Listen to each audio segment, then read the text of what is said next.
you can roll over any super fund into an SMSF? Well, technically you can, but there are a couple of funds that you want to be mindful of, and SMSFs automatically lower your tax. Well, no, they don't. SMSF deeds are all the same. Well, they're actually not. Another myth that we hear a lot of is that we can contribute as much as we like into super. This is actually not the case. So there are restrictions around how much you can contribute to superannuation, and there's different types of contributions. What's called a concessional contribution, and there's welcome to SMSF Insider, where we help busy professionals to gain financial independence using an SMSF. Hi, I'm Troy, founder of Blue Chip SMSF Services, and over the last 20 years, I've helped thousands of Aussies manage the complexities of self-managed super funds. And in this podcast, I'll answer your questions, break down the myths, so you can take charge of your financial freedom. Let's get into it. G'day guys, and welcome to this edition of SMSF Insider, where we'll be busting some common myths around self-managed super funds, or SMSFs.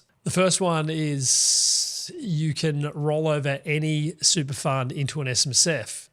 Well, technically you can, but there are a couple of funds that you want to be mindful of, and those two funds in particular is a defined benefit fund and a deferred benefit fund.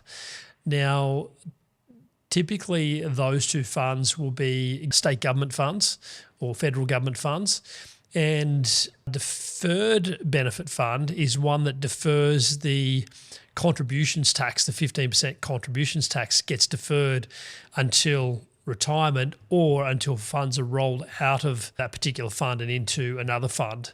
So you need to be mindful when you are rolling funds out of a deferred benefit fund, and be mindful that there will be some tax obligations that need to be paid, and that's simply the contributions tax that was never paid on the initial contribution when it was made into the fund. The second one is a defined benefit. Again, this is a state government or federal government type of superannuation fund, which is calculated by the years of service and by the average amount that the client earned during those last few years of service. So there's actually a calculation to calculate how much that fund will generate in income during retirement. So it's not actually tied or correlated to investment markets. So it doesn't matter whether markets go up or down.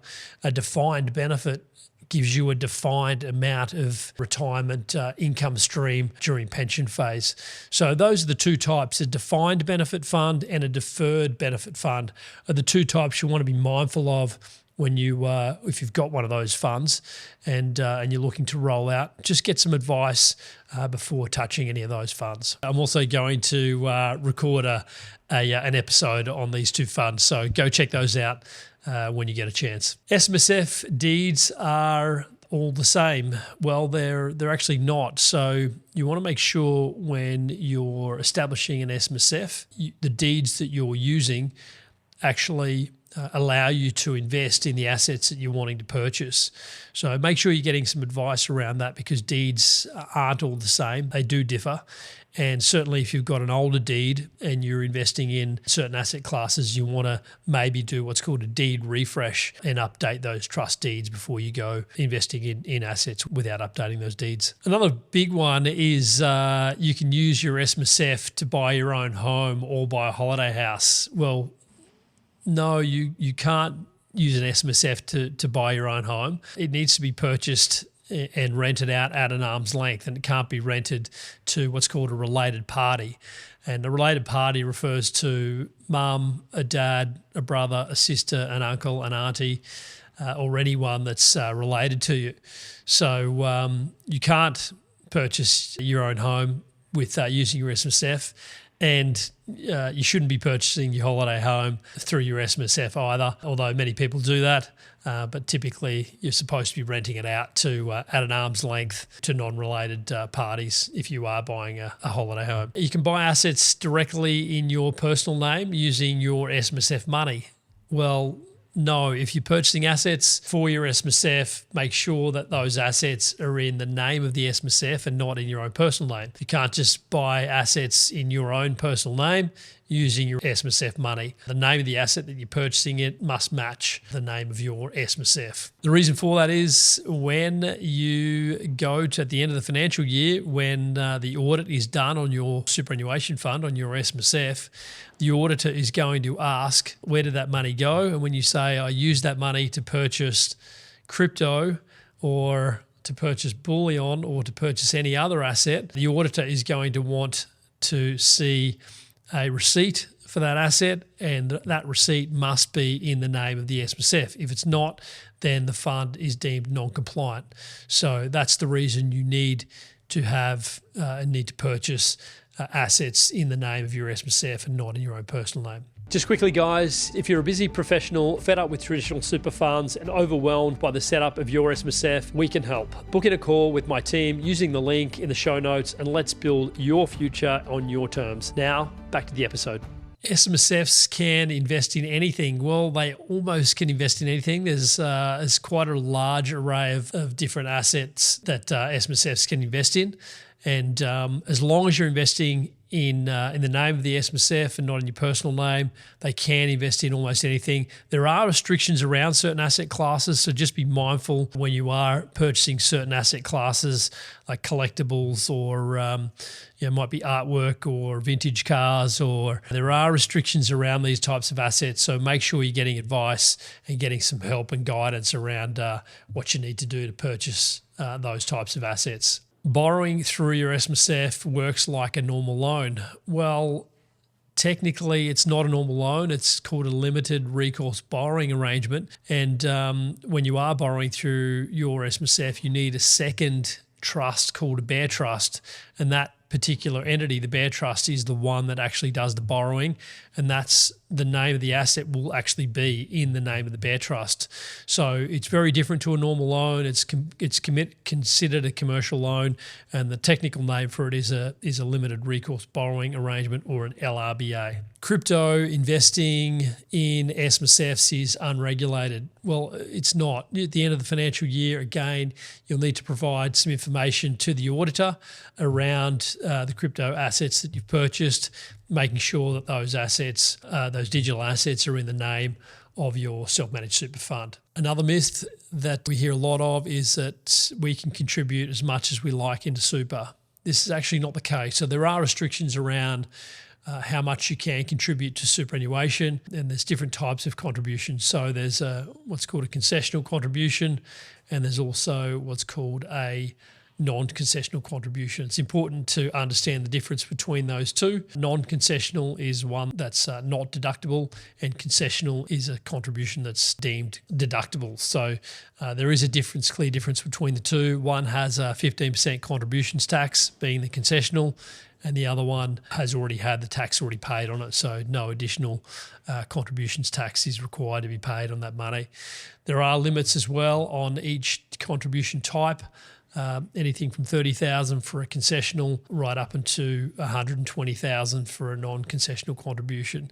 So again, there are restrictions around how much you can contribute to super. So make sure you get some guidance before just throwing the money in, so you're not getting penalised for contributing too much into your superannuation fund. Setting up your SMSF online is cheaper and just as good as any other provider.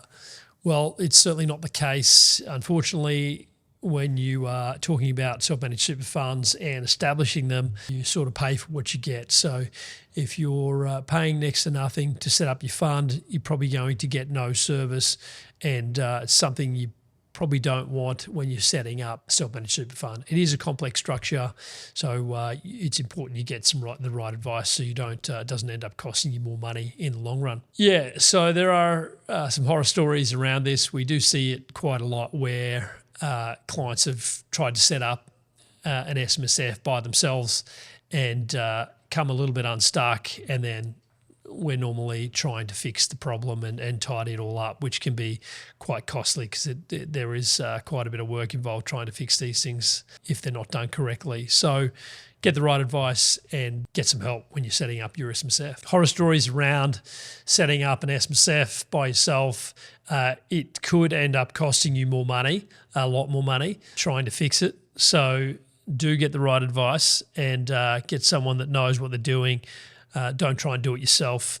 It will end up costing you more money. Yeah, so even if you're experienced, we've seen people that are experienced in this space that can stuff up setting up an SMSF and supposed experts. So trying to do it yourself can be setting up an SMSF is probably one thing you don't want to try doing yourself. So get some guidance, get some advice, and get it right the first time. Once you've got property inside your SMSF, you can renovate it freely. Well, unfortunately, you can't. When you've got a property inside an SMSF, you can have maintenance done to the property and you can fix things if they break. But one thing you can't do is go in and renovate it freely. So, and certainly when you have a loan against that property. So make sure you're getting the right advice around this, because the fund could be deemed non-compliant if you go in and start renovating the property freely as you normally would with a fund with a property outside of a super fund. So get some guidance and to make sure your fund remains compliant. SMSFs automatically lower your tax. Well, no, they don't. You can make contributions to your SMSF to help lower your tax, but just having one and not doing anything is not going to help your tax problem. So get some advice around how you can use your super contributions to lower your taxable income. And certainly by having an SMSF and doing nothing with it is not going to help your tax in any way, shape or form. What you don't want to do is make investments purely for taxation reasons. You want a taxation benefit is simply a secondary benefit of investing. The primary objective when investing is to make money and not to receive taxation benefits. So it should be always be secondary to the primary, which is, of course, making more money. Thanks for tuning in to this episode of SMSF Insider. If you got value from this, make sure you subscribe so you never miss the strategies we share to help you take control of your financial future. Find us on socials at Blue Chip SMSF or book a call with our team to see if we can help you.